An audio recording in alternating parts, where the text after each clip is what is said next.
Today's Toy Spot, we are having a look at the Marvel Legends series, Captain America Civil War, Marvel's War Machine, and the Iron Man Mark 27 concept series.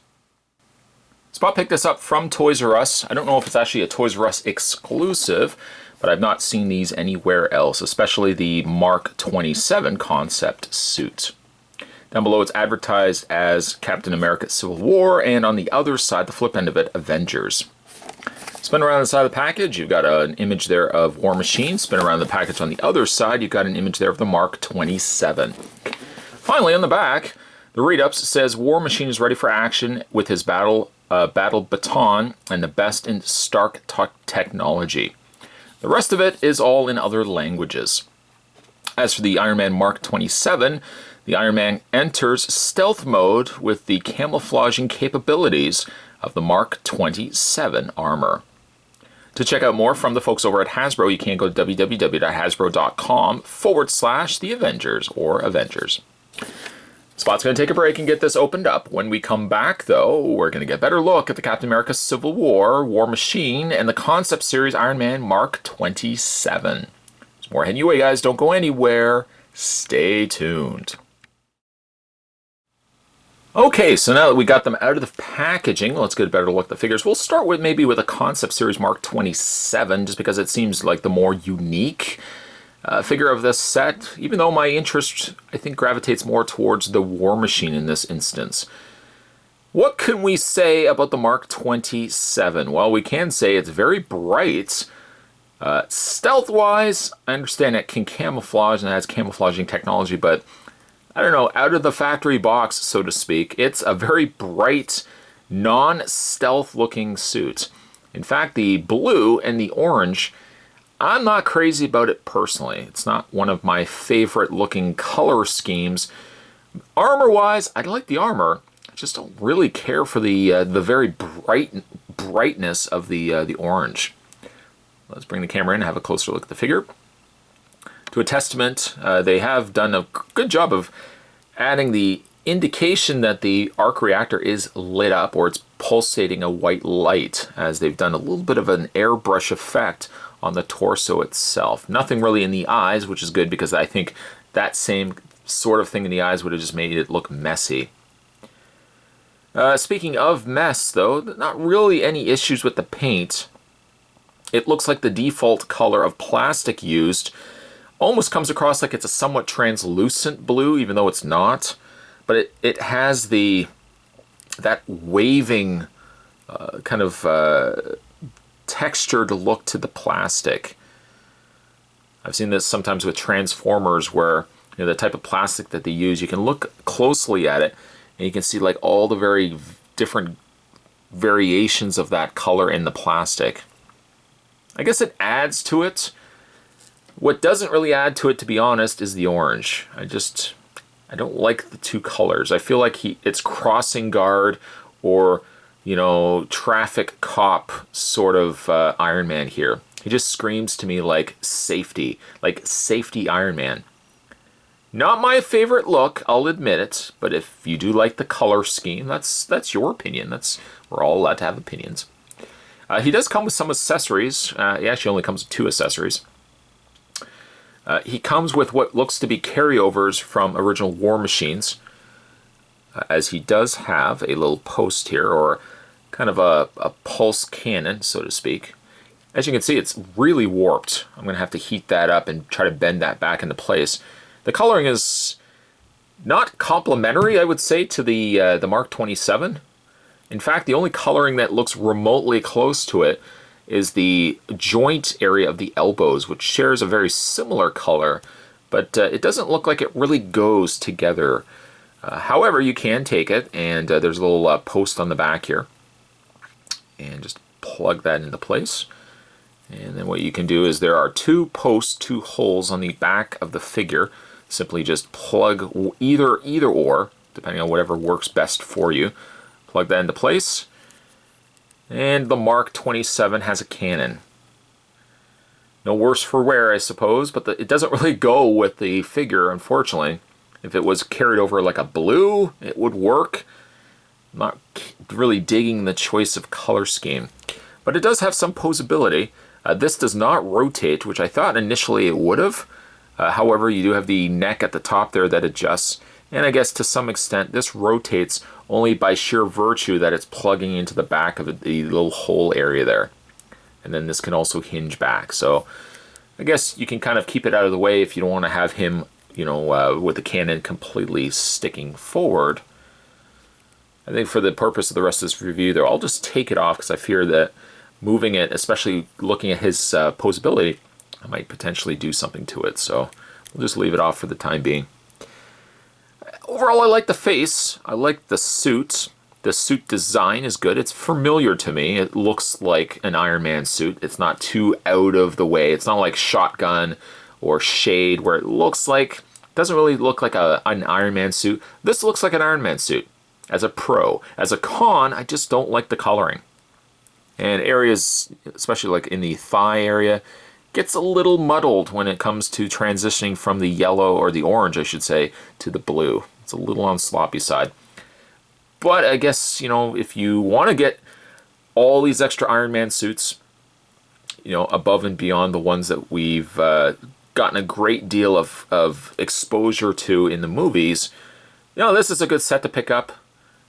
I like the War Machine more, but at least you're getting yourself a unique suit that you haven't gotten in, you know, in other instances.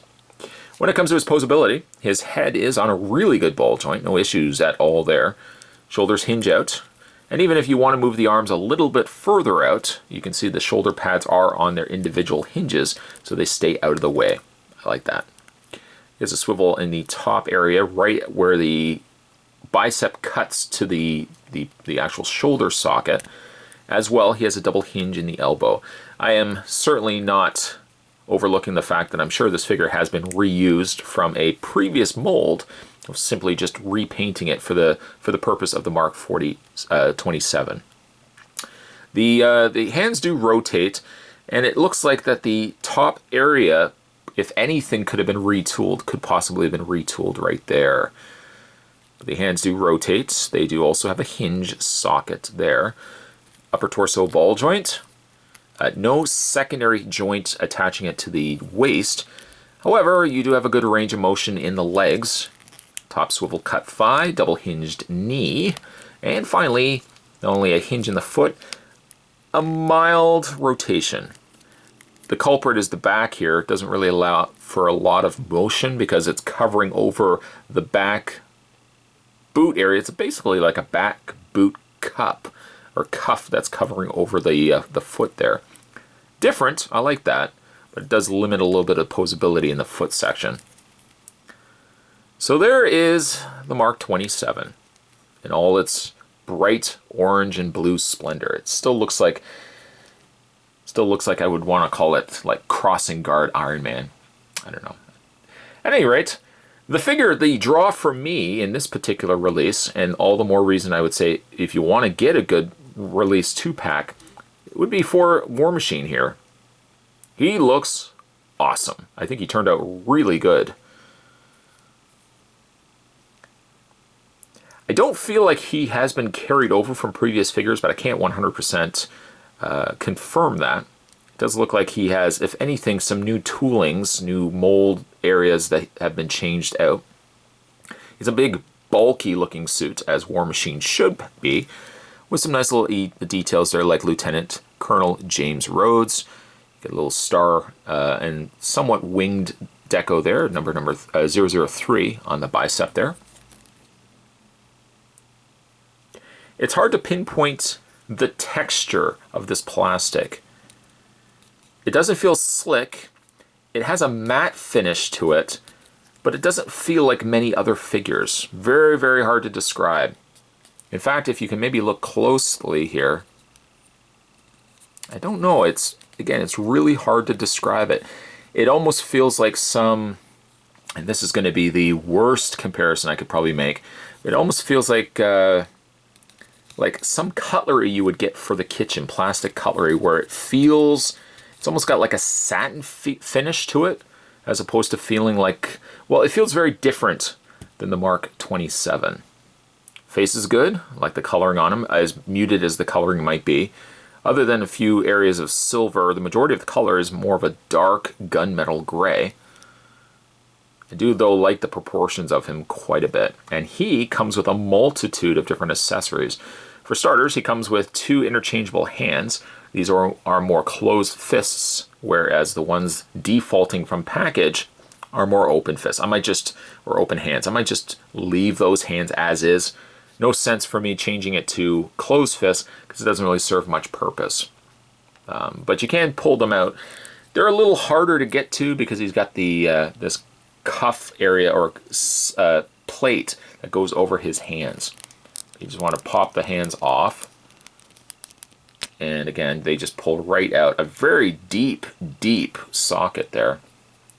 And then you can just slide that back on. Again, I just probably would keep it with the open fists and leave it as is. Then he comes with a ton of different weapons. He comes with a somewhat mini gun, if you want to look at it like that, which has a hinge to it. The top, unlike the Mark 27, doesn't have peg ports on the back. Instead, he has just a little square sockets. So what you can do is just plug that right into place.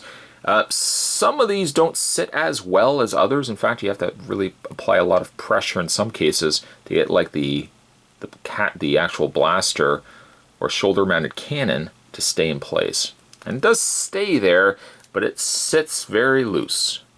This one here is a little more of a wider socket. Again, you can still plug it into place, but again, your best bet is plugging it likely into this port here. You have that, but it also appears that, let me find the right piece here. No, that's not it. There also appears to be just the nozzle of that cannon. So if you want, depending on how you want to have them displayed, if you want to have the cannon completely out, what you can do is take this, and I'm assuming that's what this is for. You can simulate as if the cannon has not actually been extended out yet from the back of his armor. And what makes me think that is that they do look like they are almost identical to one another, of course, except for the bottom being completely omitted on this one here. Next, he does also have his baton, and he has 2 variations of his baton. The one more extended, which has only the coloring that's popping on the whole figure, seems to be with his baton. Everything else, except for his arc reactor, again, is that dark gray. So taking it and putting it into his hand, sits very well into his hand, sits nice and tight, although not hard to fit into his hand socket either. It's a good mix between the two. Then there is also a baton, which I'm guessing is a more retracted baton, as it does share, again, similar details to one another. Not that this is perhaps the proper placement for it, but you can also take that baton and fit it into his back as well. Between the baton and the retracted cannon, that's how it looks like on the back of War Machine. And then lastly, the one other accessory that he does come included with is 2 of these little machine gun turrets. They do hinge. They hinge where the magazine would presumably be clipped in, but as you can see, that's one thing that they are notorious for, because they are just simply pegged into place. Moving it, that magazine sometimes does fall out.